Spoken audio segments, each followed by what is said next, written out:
So we'll go through that, and then we can have a little conversation on anything, any feedback from that. Share sound. Right.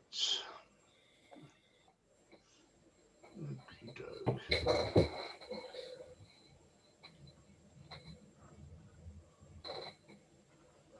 Do you see that okay? Yeah. Yep. Mhm. Okay.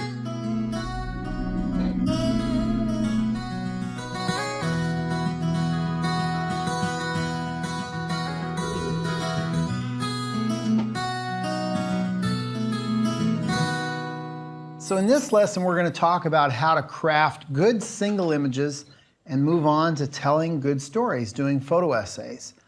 You know, it's easy now in a way to make nice, tight shots of wildlife in focus in the wild.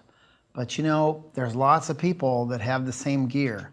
How do you take your work and up in a notch? How do you do things originally in a world that's awash in pictures? How do we do that? Well, let's look at a few pictures here, and we're going to talk about pictures that work, pictures that don't work, and why. So starting in, picture of a ringneck pheasant back home in Nebraska, shot with a long lens, 400 or a 600 millimeter. Early morning, the light's nice, the color's good. This is a nice picture. Is it a great picture? No, it's fairly straightforward. It's a nice encyclopedia picture or a catalog picture. Pretty much what you see is what you get. You're not going to remember it for very long. How about this? An American Avocet. We've got a little bit of a reflection going here. Again, kind of the same thing. It's a long lens. Well, maybe this is a little bit more memorable, of a cormorant drying its wings out in Florida. You really see a nice kind of a Batman reflection in the water. Okay, now we're getting a little bit more memorable. That's true, and that works. And by the way, if long lens, straightforward pictures of animals filling the frame are what you seek, power to you. That's great. If that's what you want, do that. That's okay. What you're watching this course for, though, I believe, is to get really good at photography, or at least be entertained by it, I guess, for this half hour. I would imagine, though, that you're going to want to know how pictures are done exquisitely, how they're done very, very well. It's hard to put your finger on it until you realize, oh, that's what went into it. That's how you do that. Yeah, so I'm going to tell you exactly how we do things. Again, long lens picture, straightforward. This is of a Gunnison sage grouse. They look weird, and so that maybe adds to the picture. He's displaying there. The male inflates neck sacs, and he looks huge for females. You know, it's okay, but it's an unusual looking animal, so that's what makes it interesting, I guess. But you know, of all the pictures I've shot of birds, this one might be what I consider one of the most interesting, to me anyway. This is shot with a very simple technique. It's shot with a remote trigger. The camera is put on a tripod. It's a quiet camera, a camera that doesn't have much of a shutter noise. There's no supplemental flash to go off or bother anything.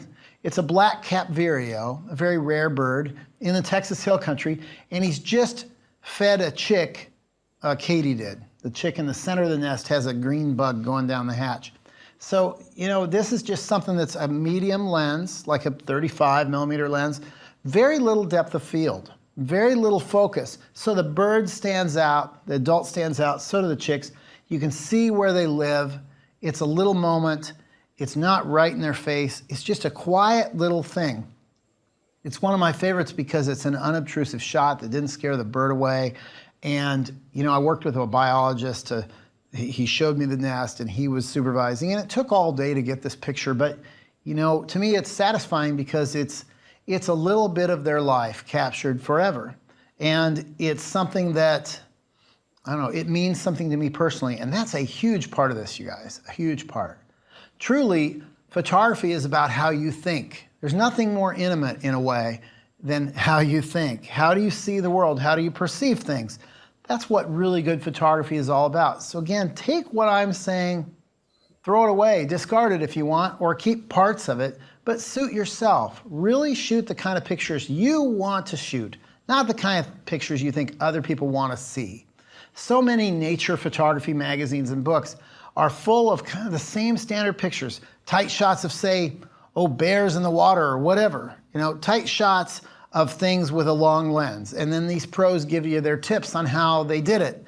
Telling you, thinking outside the box and just thinking creatively, how to tell the simple story of a bird tending its young on a nest, as long as you're unobtrusive and not spooking the bird away. You know, that's kind of key, isn't it? Just doing things that move you, and maybe that appeals to other people. That's how I've always operated, is I try to shoot the pictures that I like, and hopefully we'll find an audience for them.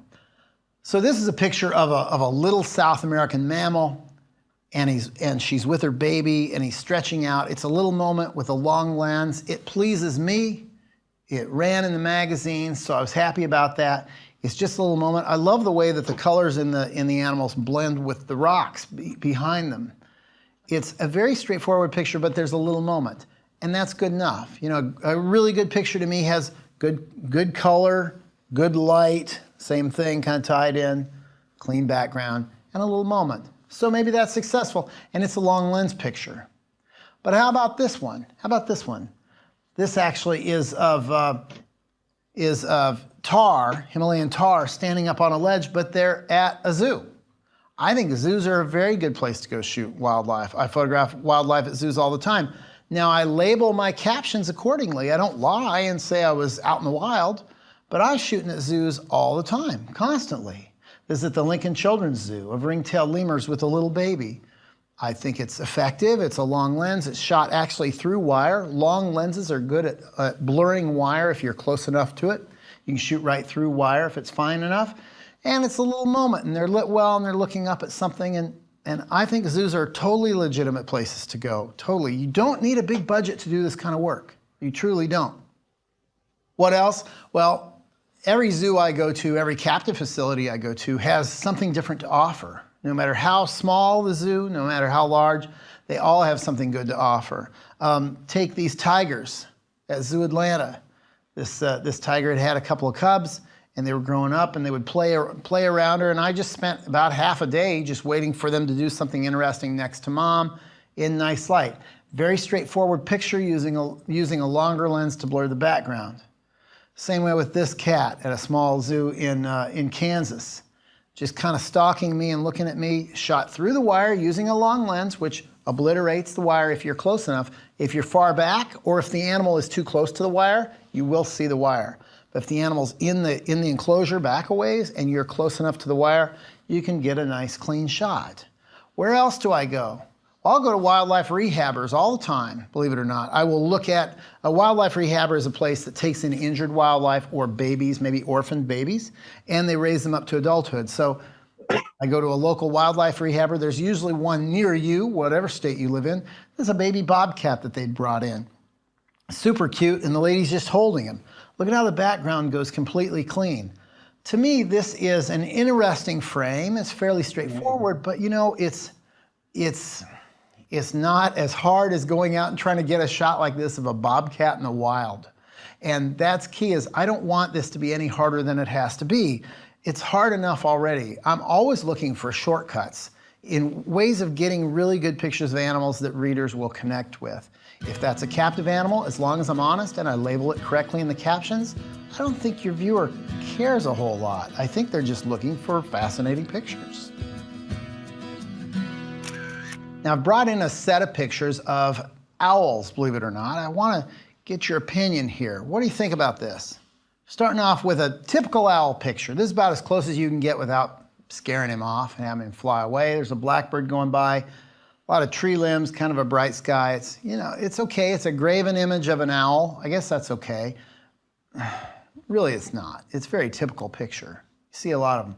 How about this? A little closer to a burrowing owl. Take your time. He's going to pop up out of the prairie dog hole eventually, get a nice green background. That's fine too. It'd be better if there were several burrowing owls looking at you, but it's a straight picture, but it's fine.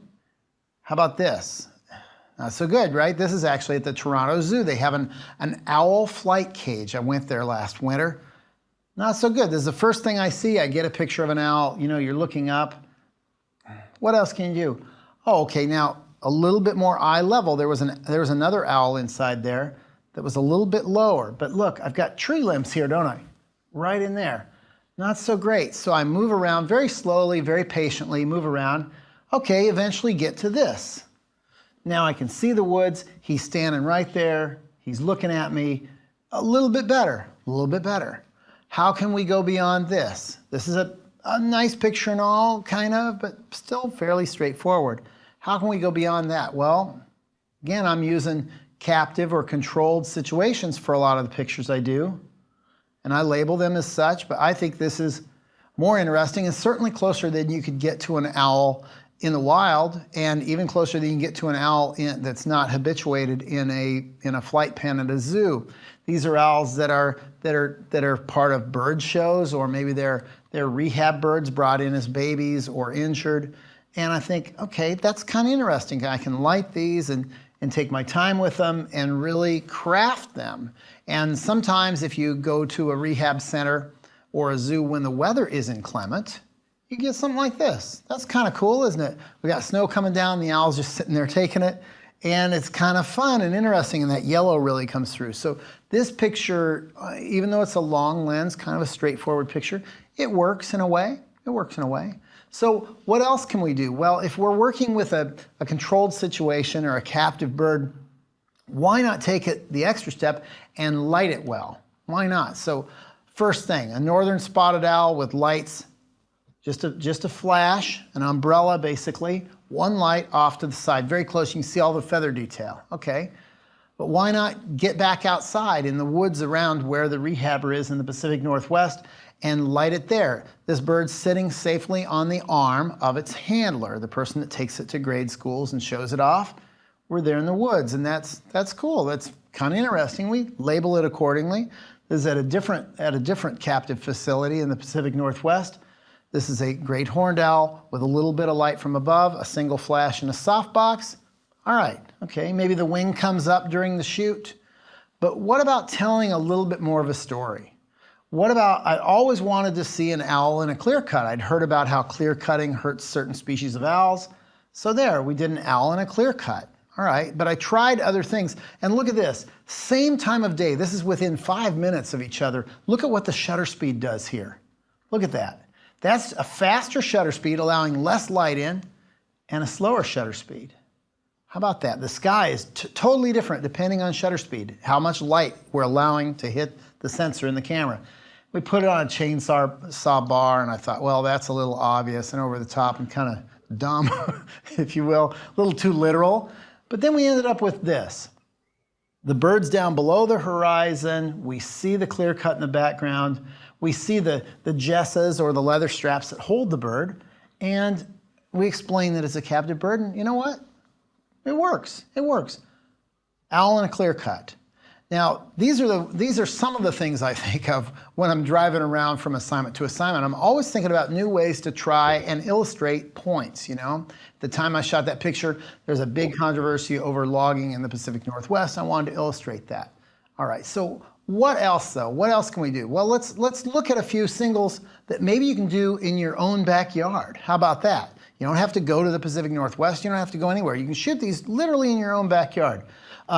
Just a tight shot with a macro lens at dawn when the light's very, very subtle of a spider. Let's do a 2-picture story. A praying mantis. Just literally, this was right outside my back door. A praying mantis. Loose and tight. Same praying mantis, just moving a little bit changes the background radically when you're talking about a macro lens. Let's do a 3-picture essay now with a box turtle. This is, my kid had a pet box turtle when he was younger. Okay, so loose in fall color, a little bit tighter. Now look at that, going away. Beginning, middle, and end. A 3-picture essay on a box turtle in my own backyard. Not difficult, didn't have to travel a long way. We lit it with a little bit of a gold reflector, just kicking a little sunlight in. Turtles are pretty easy to do. They can't run off on you that easy, can they? Now let's go to someplace very exotic. Let's go up to Alaska. We're going to take a look at walrus for a little bit. Walrus are pretty cool when they're laying around. They're in soft light. They're not really going anywhere, and they pack in really tight. It makes for very dramatic pictures. There's fox scouring around the edges looking for anything they can eat. This walrus actually had nosed up to a walrus that had died upright, and its tusks were propping its head up. Walrus smell each other. They have a nasal greeting. So this walrus came up and smelled this one. We can do tight shots. As long as we stay downwind and don't move a lot, the walrus don't mind. They have very poor eyesight. The light once in a while would get good. I was up there for 3 days, goofed around a little bit, pretended to sleep myself. But the money shot, the big, massive haul out of all these male walrus was from this little cliff right next to it. Is this the picture? Well, maybe it's got the walrus researchers that I was hanging out with right there. Maybe that's it. But I went back there several times until I got the light just right. And this became the picture that ran in the magazine. Actually, I think is a gatefold, 3 pages. The walrus looked like it's just a drift, almost like pebbles on the beach. But it's thousands and thousands of bull walrus. Way after the sun's gone down, that makes the picture. So that's complete. Tell a little story, beginning, middle, and end. I love shooting subjects that are not complicated, that are small in scope, animals especially that are quite tiny compared to the rest of life. We don't have to go to India and photograph tigers. We don't have to go to Africa and photograph elephants to make interesting pictures that matter. We can do that pretty close to our own backyards most of the time. You can go to a local museum. Went to the McGuire Center for Lepidoptera in Gainesville, Florida. Photographed these extinct butterflies on pins in their lab where they study them. And then went outside to the museum next door and photographed this tent. Believe it or not, this little tent right here contains some of the rarest butterflies in the world. It's an animal called the Schaus swallowtail butterfly. So just look at the variety of pictures we get out of this one facility, this one place. This is one of 3 adults they had in the breeding program. There's the other 2. And you know, I put a piece of black velvet in there against a limb that I thought that they would perch on because there was some sun for them to warm up. And then I thought, okay, I'm going to photograph them up there on the side of this translucent white cloth tent. And then I get outside and I show the guy that's taking care of them, kind of holding the tent up to allow more light in. And it's just a little essay, and we can talk about this very rare butterfly that this crew of dedicated biologists has basically single-handedly saved. So I think that's time well spent, don't you? Of course, I travel all over the world to do the work that I do. I get outside the U.S. several times a year. A trip I went on recently I wanted to share with you was to Vietnam, northern Vietnam, a place called Cuc Phuong National Park. And what was interesting about this place is on the way there are these big cliffs where you can still see primates, but not very many of them. Vietnam has about 90 million people, and a lot of the wildlife has been taken, consumed, or the habitat has been consumed by humanity. So I ended up going to a few nature centers right on the northern end of the park. This was the Endangered Primate Rescue Center. They literally move primates around in this cage. These are some of the rarest monkeys in the world. And we had a liner, a black and white liner in the back of this cage with lights on the outside. And I was able to just do a series of pictures that I liked. But you know, out of all of them, this is one of my favorites. It's not a straight portrait. You see the surroundings, you see the cage. But for some reason I like it. I think it's the quality of light. This is what I went there to do, is pictures of animals on pure black and white backgrounds. It's called a red-shanked duck, langur. Amazing and critically endangered animal. This is a gibbon. They actually suck their toes when they're nervous instead of sucking their thumb. I thought that was interesting as well. Again, super, super rare animal, but we're able to get back, show it swinging in its enclosure, and then go on and photograph the next species. This one's called a Delacour langur. It looks like it's wearing white bike shorts, just a couple hundred left. And this is the catball langur, about 50 of them left. Very, very rare. I think it's really important to get the word out when we have something that's critically endangered so that the world knows about it. Maybe you never know what will happen. Somebody reading this might have passion or wealth or both and decide to try to save some of these species. This is the only louse langur left in captivity. That's the one in captivity. There's some in the wild too. And also, you don't forget to photograph the nursery that they have there. They had a little baby that was abandoned by its mother, and they were bottle feeding it a couple times a day, and I did a portrait of that too. So, time well spent. They get confiscations of all sorts of different animals in there. And then when I went across the street to the Pangolin and Civet Center, there's 3 wildlife centers side by side. We did this civet, we did pangolin walking around in the yard and up close on white. Really interesting. All these animals are in real trouble. Across the road at the Turtle Conservation Center, they got this turtle out. They said, you know what? This one we no longer see in confiscations, so we don't think it exists very much in the wild. And did a portrait of him on black. And then the last animal I shot while I was there was this turtle, which is known for having a black underside to his shell. So I put him upside down for just a minute to photograph the black bottom of his shell and then put him back, and no harm done. The goal is to get pictures out on the web and publications to basically educate the world. And I think that maybe this will help. And I know that it matters. It matters to at least try to get the word out about endangered Vietnamese wildlife. So now let's go on a real expedition. Let's go to a jungle, let's say, in Western Africa. Bioko Island. This was the real deal, you guys, where we literally have bearers and porters, and they're carrying stuff through these slippery rocks at dusk, and we're establishing a base camp right there on the beach the first night with a campfire, and it's the real thing.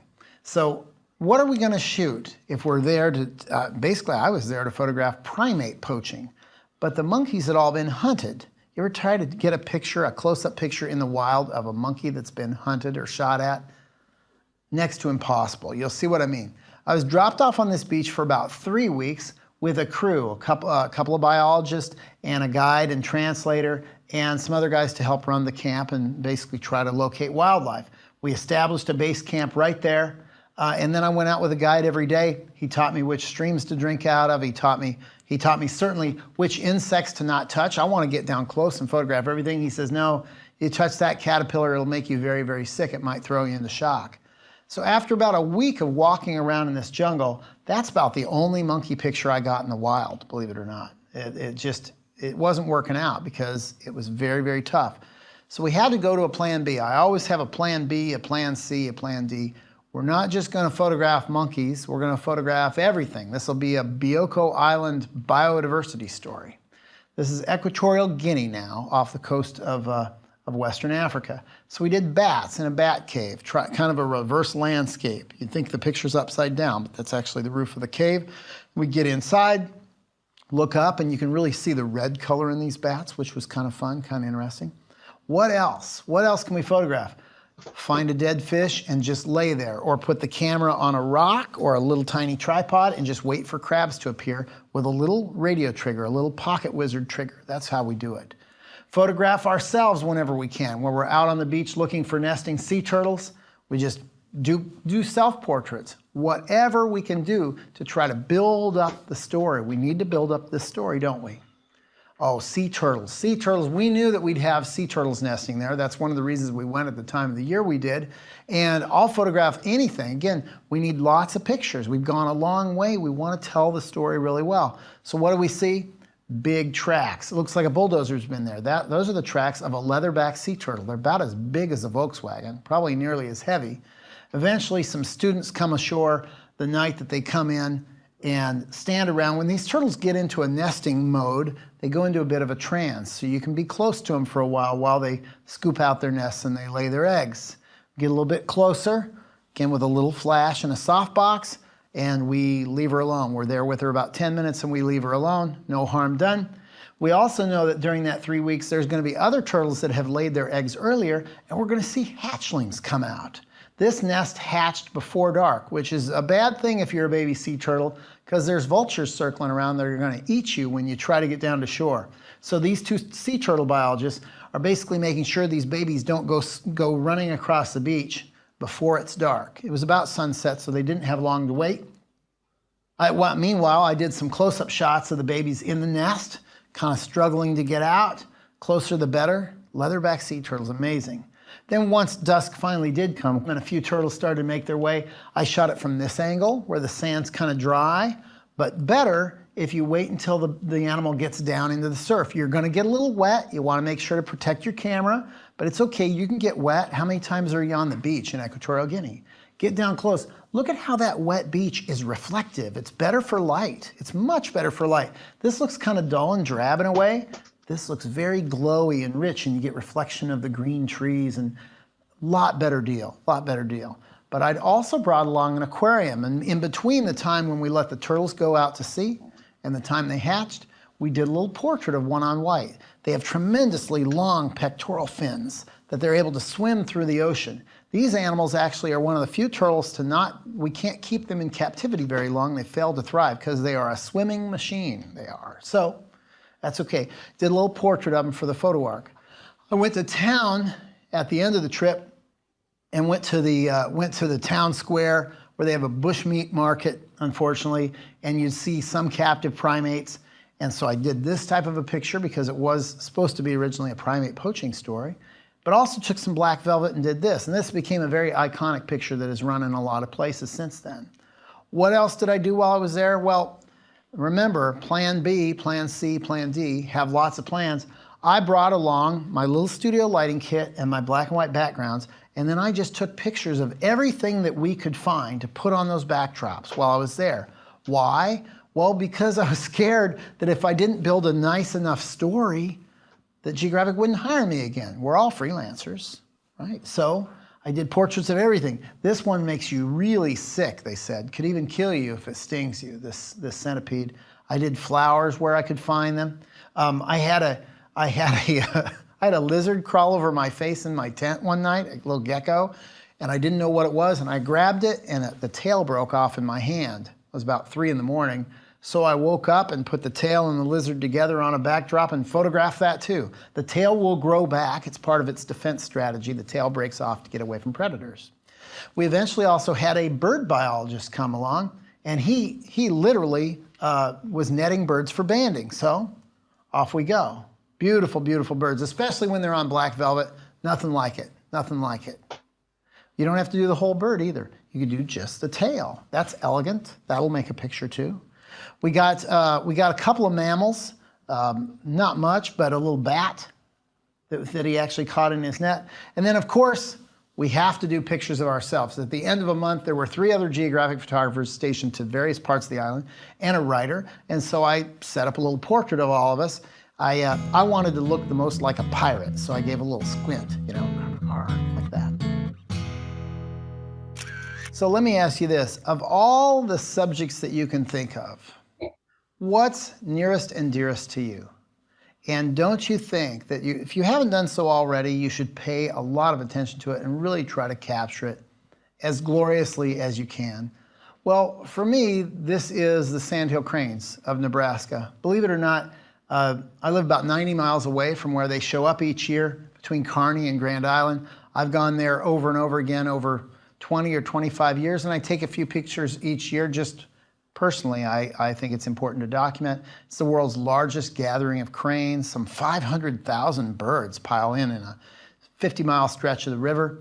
And I think it's wonderful, and I just take the kind of pictures I want to take. I'm not trying to please anybody but myself, and I just thought I'd show you kind of a beginning, middle, and end photo story of something that means something to me. So start off by just welcoming the cranes in. They're flying over cornfields and phone poles, really. How do we make a lyrical picture of that? Well, maybe we get in a little closer. Maybe we show them against these epic thunderheads that build up sometimes that time of the year. Usually they come in March, April. From your car window, as you're approaching the Platte River, you see a lot of them out in the cornfields feeding on waste grain. But the real show is when they all fly in at dusk to the river to roost. The roost is the Platte River, which represents safety to them. They like to stand around at night in water that's about shin deep. That way they can still take off quickly and they can hear coyotes or bobcats or other predators coming for them. So it's a good safety position for them. They come in flocks so big they literally block the sun at times. It is amazing. You can do tighter shots and tighter shots with long lenses, and that's great. The other thing not to miss, though, is that there's people there watching these birds. There's lots of people. It's a world-class tourist draw. Tourists bring over $100 million each year, pump that into the economy of these towns, all to watch these birds. Quite remarkable, including my own family. We've gone out there many times over the years to look at cranes. So what is it about cranes that are so fascinating and lovely? Well, maybe it's the fact that you've got this big epic river and that they're on the river, which is a beautiful reflection source at dawn and dusk each day.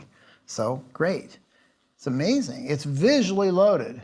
It's got 500,000 actors, 4 feet tall, 3.5 feet tall, and they're on this stage in great light. How can you miss? We can do time exposures where things go on where the shutter may stay open for a full minute with a tripod and the cranes become kind of ghosty and mirage-like. It's quite lovely.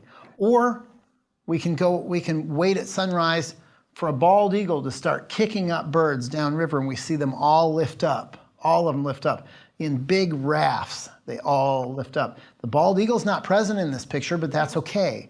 It's the epic nature of the place. And notice this one crane up in the upper left-hand corner of the picture. If it weren't for that bird, if you were looking at this picture as a still by itself, you wouldn't know what they were. That bird gives the rest of them definition. Your mind puts that together. Now, so far, you've mainly seen long lens pictures. What else can we show you? Well, we can show you, let's say, pictures shot using a remote, buried in the sand out in the middle of the river, using a little radio trigger. You've heard me talk about that before. It's in a waterproof camera. Sometimes I've just used a baggie, a Ziploc bag. Most of the time I just use a Ziploc bag. Put the camera where I think the birds are going to be, put it out there once the birds have left to go feed in the cornfields during the day, and then come back the next afternoon. That camera has to stay out there. You can't bother the birds. But look at what you get. It's pretty cool. You get lots of stuff. Never know what you're going to get.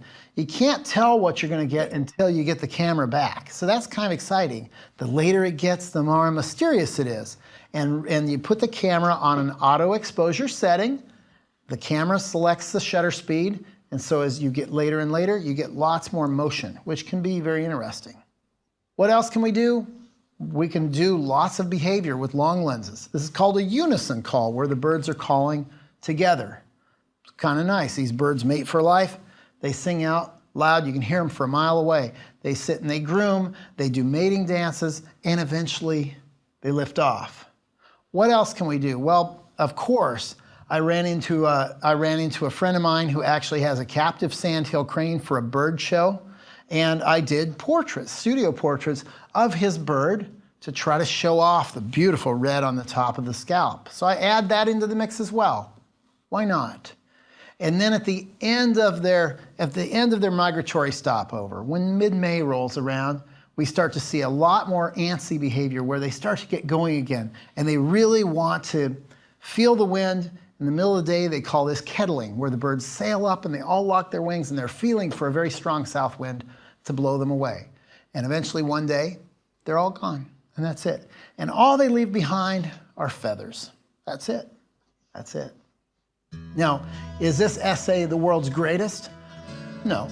Does it mean something to me? Oh, a tremendous amount. I love these birds. I've been around them my whole life. Is it something I will shoot until the day I die? Yeah, if I can shoot it, I'll go out there every year and shoot. I don't know that I'll get any world beater pictures, but it's important to me personally, and that's a big part of it. Even if you never get a single picture published, shoot what your heart desires. You can never go wrong doing that. All right, so now it's your turn to do a wildlife assignment. I'd like you to do a complete picture story or photo essay or whatever you want to call it. What's complete? Something with a beginning, middle, and end, and good stuff in between. What is that? Well, let's start with a wide shot or an establishing shot to show where we are. Move into some sort of a medium shot. Go in for a really tight shot, just to give us variety, but also to see detail in whatever it is your subject is. What else? Well, I want something surprising, something amazing if you can get it. That takes time to do, doesn't it? Work at it, spend a lot of time, go back again and again. And then we need an ender. Could be an animal walking away, walking into the sunset, or an animal walking away into the sunset, or none of the above. Just something that gives us closure, and that's it. Okay, any questions? No? I don't hear any. Okay, go get them.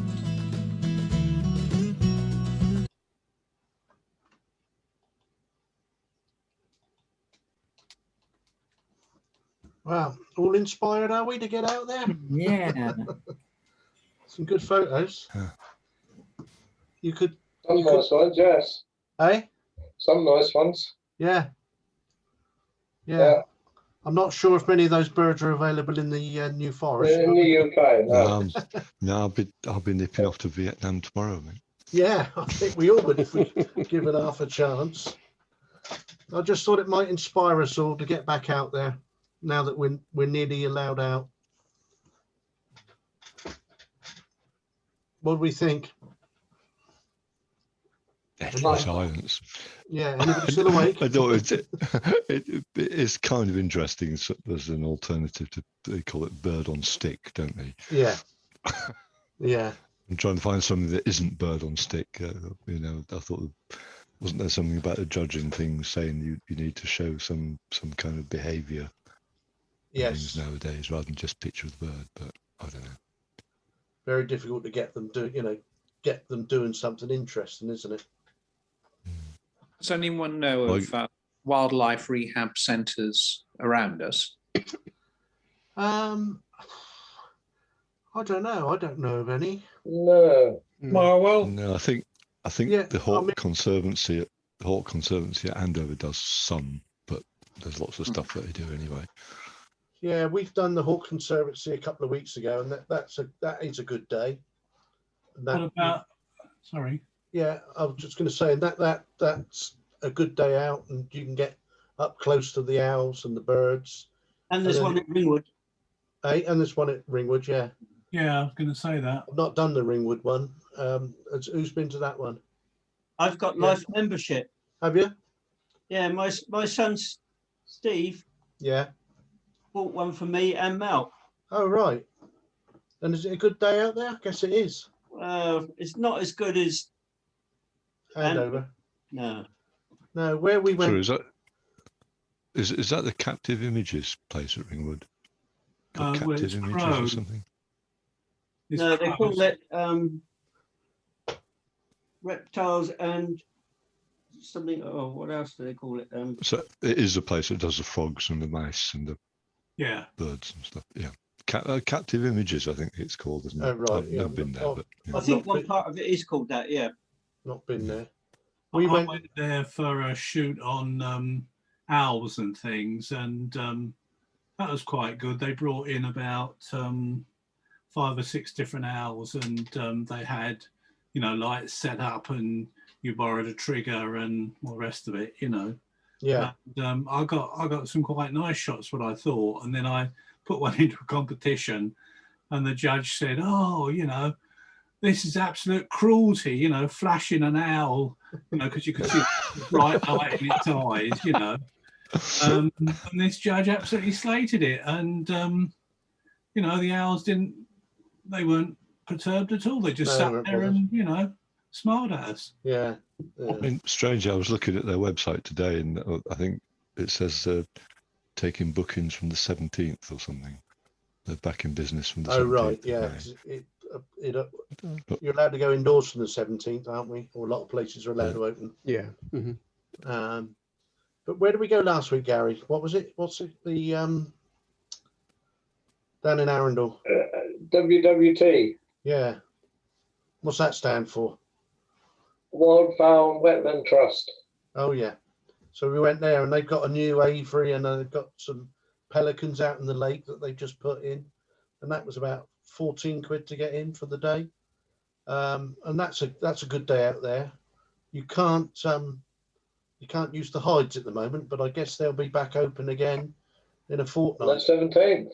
Yeah, May the 17th, Monday week. So you can get up close to the birds there. It's good opportunity to get all sorts of shots. Yeah, I think Abbotsbury, the Swannery, is a bit like that as well, isn't it? Oh, right. Yeah, down Weymouth. Yeah. Yeah, I've not been there. Yeah. I was at the Tropical Garden on Sunday. Abbotsbury. All right. Take some photos or just visiting? I took a few photographs, but not many. The only Where's the- trouble about the Swannery is it's a sort of one-trick pony place. It is. You know, there's only swans there. There's only swans there, yeah. How can you see only?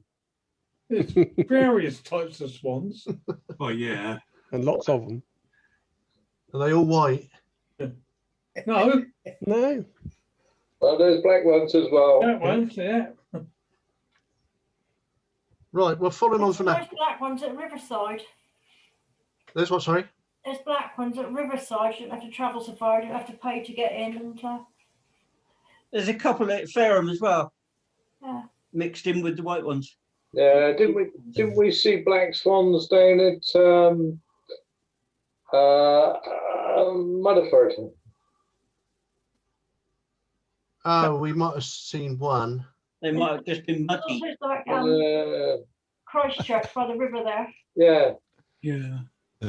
There's some at Petersfield, but I don't know if they're permanently there. No, I've I've seen seen them them at in Paul Petersfield on the Park lake. before. Well, following on, one of the places we went was was Pete Wilden's bird sanctuary, I guess it is. Let's just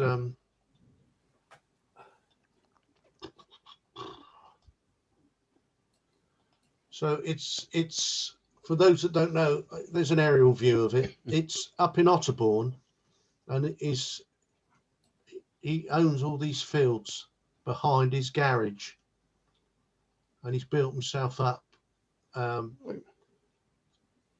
some bird hides, and he's got owls, and that's the main road through Otterbourne. His garage is down there in behind the local supermarket, and so he's got about, I think, what was it, Gary, 2 or 3 hides, wasn't it? Yeah, there's more than that, I think. Is there? We only saw part of it, didn't we? He showed us all around on the evening. Yeah. But in the hides, you've got a chair to sit on. He gives you a plate there to mount your camera on. And that's a fairly hefty piece of metal. Right. Your camera's not going anywhere. We actually got 3 of us into the hide, although because of COVID, they're recommending only sort of 2. And so we set the cameras up there, both had a seat, and it looks out over, he's got these little benches set up with a little bit of water on there for reflections, and then you've got the he puts some moss and grass and whatever down here, and he puts some feed in for you, and then up on these posts that he's got set, he puts food on the top, mainly mice for the kestrel. So you get the kestrel coming in. There you go. That's a better view of that. So he's got 1, 2, 3, 4, 5, 6, 7 posts, and the kestrel comes in and feeds off the mice that he puts on there in the morning for you. And he left us a bucket of mice to put when the in case you got hungry. yeah, well, yeah. He left they're all dead, obviously. He leaves you for you to put back on the posts when he's been down and eaten. Are they chocolate? No chocolate. No, you could go to the shop and get some, Terry. So that was, yeah, and you got a bit of netting there so you can hide yourselves away. Oh, and that was just an image. Oh, that was one of yours, Gary, wasn't it? No. At the top. Very, wasn't it? I took the one at the top. Well, and Gary took the one at the bottom. No. it's one that I showed, I think. Yeah. But I'm not sure who took it. Yeah, no. So that was a bit of feedback on the Pete Wilden, and Is there any facilities like there? Do you get coffee and there's a loo handy? the day we booked, he's got an office and a studio there that you can hire out the studio, but in the training room that he's got, which he does some demonstrations in, they had a motor training day, so that he couldn't offer us any lunch or coffees, but there's toilets there that you can use in the building that are exclusively for the bird hide. And we managed to get a coffee and something to eat from the shop in front. Okay, We took some sandwiches along. We got there about 8 o'clock in the morning, and we went about 4:30 but basically we went when we'd had enough. We could have stayed a bit longer if we wanted.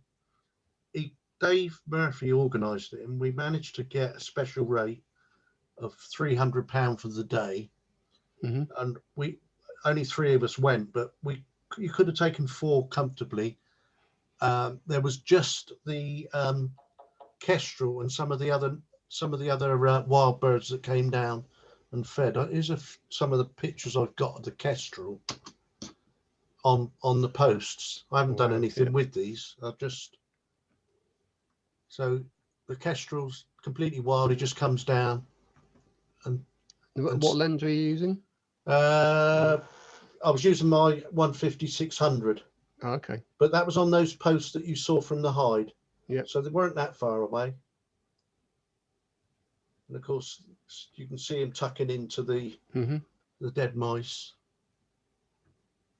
That's a few of the kestrel. And then there was like a robin. You can see that was at the end of the bench. Yeah. That's a bullfinch, is it? Or a finch of some sort? Goldfinch. Goldfinch. Greenfinch, I think. Oh, Bluebird. very greedy. Yeah. They're feeding young, aren't they? Yeah. Grey wagtail. So it was quite a good. It was a very good day. I think we enjoyed it, didn't we, Gary? We did. I certainly did. Yeah. So that, I mean, if 4 of you went, it'd have been like 75 quid each for the day. We're going to organise some more days out there later in the year. The kestrel eggs, I think, have nearly hatched. So when later in the year they apparently get more than one kestrel down there, you get the parents and the little ones down, all feeding at the same times. He also does owl evenings because he's got. I'm not sure how many owls he's got there. 33, wasn't it? How many? 33. 33. He's actually registered, one of the few registered owl keepers in the country, and he does take strays and damaged owls in, and it's a passion of his. He's a really interesting bloke. Although on the day we were there, he just left us to get on with it. He was building a new cage for a new owl that he just got. He'd been up to Liverpool to get one that had been damaged. So they've got that, and he's also got, there's a kingfisher that comes down later in the year, so there's probably an opportunity to photograph that at some stage. Sounds So good. yeah, so that gives you an idea of the day out there. It was a good day, and we'll keep you posted on any future opportunities there. I think we're going to organise. Dave, he's not here tonight, but he's been in contact with Peter up there, and I think he's going to let us know what's coming up. So I'll keep you posted. Just one other thing. So I don't know, anybody got any questions on that at all? No, does he mostly leave you to it then? Yeah, he Once left. he's setting up in the hide I and think. just- Yeah, he just left us. He got there. Like I said, we got there about 8 o'clock. He came out and he showed us where everything was. He put all the mice out on the posts, and then left a bucket of them with about a dozen in for us to top up as the kestrel eats it. Gary was saying that he said to him that they tried putting like raw meat out, and the kestrel just not interested. It's got to be sort of like have a bit of fur on it or a bit of skin. Is that right, Gary? Yeah, fur or feathers, I think is the way to put it. Yeah. Yeah. Okay. Is the other hide, if it's normally two per hide, that's pretty much the same? Yeah, the other hide, Well, Gary went in it. We took turns to go in the other one, but what did you have come down there? Just some of the That was just like the garden birds. the garden birds came down Okay. there. Yeah. That was sort of like behind the other hide. But so that, like I say, we then got 3 of us into the one hide, and we sat in there for about 2 or 3 hours. There's another hide for kingfishers, isn't there? Though. Yeah, he's got a separate Looking one for the upon them and stuff. kingfishers. Yeah. And then he's got a separate part where he's got all his owls in the cages, and he takes them out and flies. He's got them in another field. He flies them about in those fields, but he didn't obviously do that on the day. But he left us to it. Yeah, he set us up. 8:15, he was gone, and the next time we saw him was when we left. Yeah. So you could wander around and do what you wanted. It wasn't the case. You didn't have to stay in the hides. The kestrels came down, I don't know how many kestrels there were. It's difficult to know whether there was more than one. We never saw more than one at a time. He came down and fed about 6 times, I guess, roughly, wasn't it? Yeah, I think so. Yeah, about 6 times he came down and had a feed. And he was there 5-10 minutes at one stage. He just literally went along every post. It was almost as if he was clearing up from what he'd left from earlier trips down. Dave did go and put some more mice on the posts. Braver man than me. Yeah. Don't like mice. And then so that's it. That was the Pete Wilden thing. So I'll keep you all posted on that. I don't know. Anybody got any more questions on that? No, just I caught a mouse in our loft last week. Oh, did you? And took it for a half-mile walk and let it go in the woods somewhere. Oh, did you? Didn't find its way back though. No, Kestrel got it. Yeah. I don't know what would get it, but yeah, in 30 years, twice we've had mice in the loft. I don't know how to get in there. We've got oak trees that probably overhang the roof a bit, and I wonder if they go up the oak trees and fall off onto the roof or something, but strange. Yeah, weird how they get up there, isn't it? But then last week we went and did the Pink Moon. We ended up down at Cowshot, and when the moon was due to rise, we realised that it was a bit cloudy, so there wasn't any sign of it. So we took there was myself, Bob, and Gary there. So we took a slow walk back to the cars, and then it made an appearance. So we did get a few photos. I haven't done anything too, so these are straight out the camera. But we ended up on the by the bar there in the activity centre. Put the camera. Yeah, no, the bar was shut. We were unfortunately outside with set the tripods up on the wall, and we got a few shots of it. So that didn't really do it justice. I don't think it was quite a nice sight, quite bright. And then a fortnight before that, we went down to Mayflower Park to try and get the sunset down there. We got a few shots of it, but it was not fantastic, and it never went down where we wanted it to go down. And you could see the rain was coming in. It was raining down in Marchwood, I think. That's back to people. Very cold as well, wasn't it? Oh. It was cold. It was very cold. I was absolutely slammed time I got in. Yeah, it wasn't so bad last Tuesday, but yeah, No. Mayflower Park was bitter, and the ice cream van was still doing a roaring trade, which I just could not understand. That's ridiculous, wasn't it? We were absolutely frozen. There were people sat there on the bench eating ice cream. I think they were just so happy to be out. Yeah. Right, okay. Well, that's it. I haven't got anything else. Just I haven't really got anything planned for next week yet. Keith sent me some ideas on woodland photography, so I'll probably try and put something together on that. I don't know if there's anybody else got anything they wanted us to go through. Any suggestions?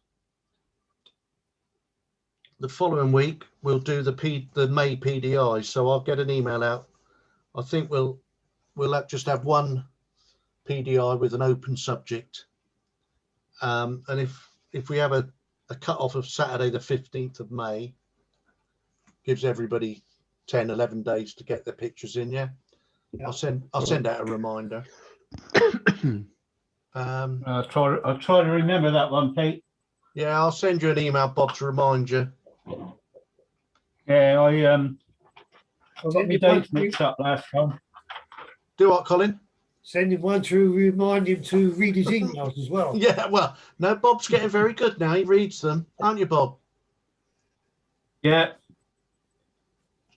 Well, he tells me he reads them. I should put a little note in there to see if he is. I think. You don't sound very convincing. That's the last one. For some reason, I had the 27th in my brain. And I What's thought, oh, I've that? got plenty of time. No, the for 27th last was, competition. yeah, that was the night out, Bob. Yeah, it was a night out. That was the pink moon. Yeah. Saying that, we missed. I think there was a photograph in the Echo of the moon taken from Marchwood, opposite the Container Berth, Yeah, Magazine Lane. yeah, Yeah. yeah. But I think that wasn't taken. That wasn't taken on the Tuesday night. I think that was taken. on the Monday. It was taken on the Monday. Yeah, because the moon obviously. Also, the moon rose at a different time and from a different spot on the Monday. And if you noticed, obviously when the moon rose on the Tuesday, it was dark. But on the pictures in the Echo and the other ones I saw online, it was a lot lighter. So they'd been taken on the Monday night. Unless they got up at 4:30 in the morning on the Tuesday and took them. I went down to Highs on the Monday night to just get an idea what there was down there. Yeah. And there's a couple of people from Bewley Club with her. Oh, right. So The actual moon started on the Friday, didn't it? The full moon, yeah, I think so. Sort of over the weekend, wasn't it?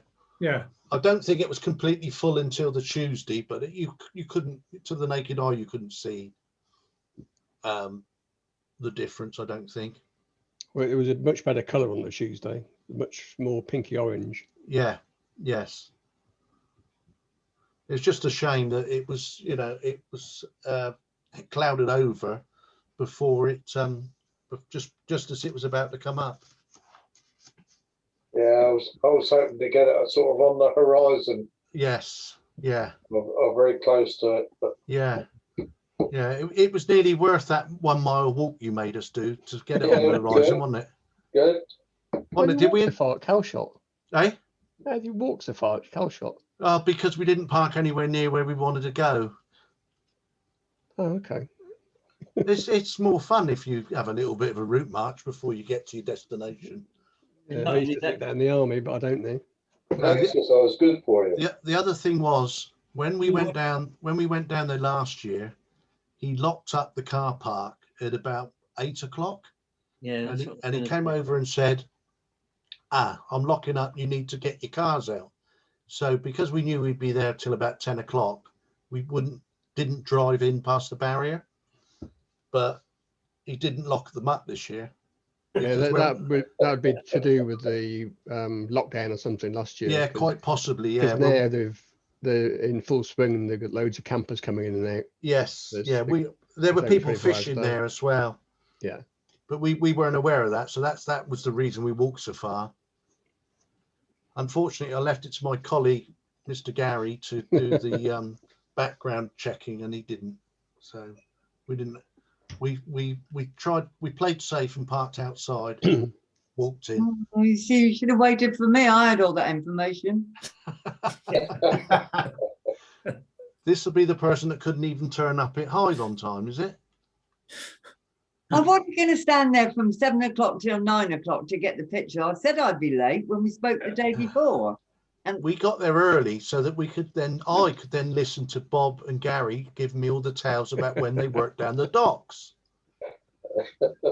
again, and you're still awake. Sounds desperate to me. Yeah, I know now of every trip that Gary did on, or every ship he'd been on,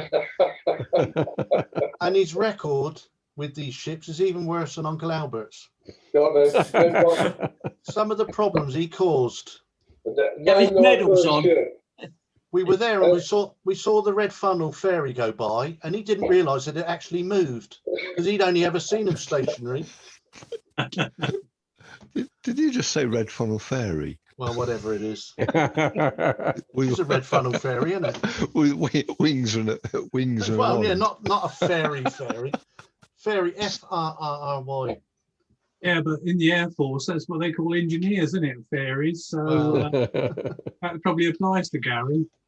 Oh, hello, Gary. Bit like the belt, isn't it? Okay, so you're all right with that. You're clear with that. Then the next fortnight's time for the next PDI, and a cut off of Saturday week. Yeah, 50 and we're just doing one competition this time. not Just one two. competition because Okay. we did the two, and it does for some reason affect how many people enter with the subject matter. And do you want all the scores sent to you first? Well, sorry, that's what I had here. Did we want to score them on the night, or do you want to score them via email, and then we'll just critique them? Well, it depends how many we get. Well, it does surely. depend how many we get. If we don't get that many, it's. I think there was 27 pictures fortnight ago, and it took us 30 minutes to mark them. Let's score them on the night, yeah. Score them on the night. Yeah, I'm ready for them. Easy enough. It's easier, probably easier for me actually, although it's a bit slower. You better send them to Bob early then, because he always gets locked out. Well, yeah. Yeah. You've been knocked out twice tonight, Bob, haven't you? Been off and on all night tonight. Yeah. This internet hasn't actually dropped out. It's just unstable. Keeps like buffering. Yeah. Have you paid your bill? Oh yes. Yeah. Supposed to been fixed 2 weeks ago. Just on bird photography stuff, I shared a link to a YouTube channel. This guy called Mike Lane, Oh, right. FRPS, and he's terribly good. He's been doing it for like 40 years or something. Birds in flight and feeders and stuff like that. His videos are quite good. Oh, right. Okay. Mike Lane. Keith watches him, don't you, Keith? I do, yeah. Yeah. I think he's the guy who showed you how to be sure to get a kingfisher picture. Yeah. By building your own perch in the middle of a stream. Oh, right. Yeah. And then putting your own fishing tank there for the fish. Yeah, I was going to say, so you've also got to find out where kingfisher is, do you? Because they don't move too far away, do they? Well, the first part of his video is about whether you've got a kingfisher on your river. Right. So he talks about viewing positions, and you've got to sit there for 20 minutes, and it's got to have certain characteristics. But once you've got a kingfisher on the river, then he shows you where to build a perch in the middle of the river so the kingfisher will land. Right. And then you organize your hide appropriately. And he said, and you sit here now for 3 hours, and sooner or later, I guarantee a kingfisher will land on this perch. And if it finds something to eat, it'll come back. And if it doesn't, that's it. So you've got one go at it. And within 10 minutes, the kingfisher had arrived, and you got fantastic pictures. At the end, you got a bird on a stick. Yeah. Yeah. I think if you try to build a perch. What a bird. Do what, Gary? I said, what a bird. Yeah. Yeah, I think Is there some little? Sorry. I kind of linked it because he goes through setting up, like you had in front of the hide, that reflection bit and the feeders and stuff. And he's got some videos doing that, and how you've got to set a perch up for them about 2 feet away from the feeder, and they kind of like form a queue and land on the perch first.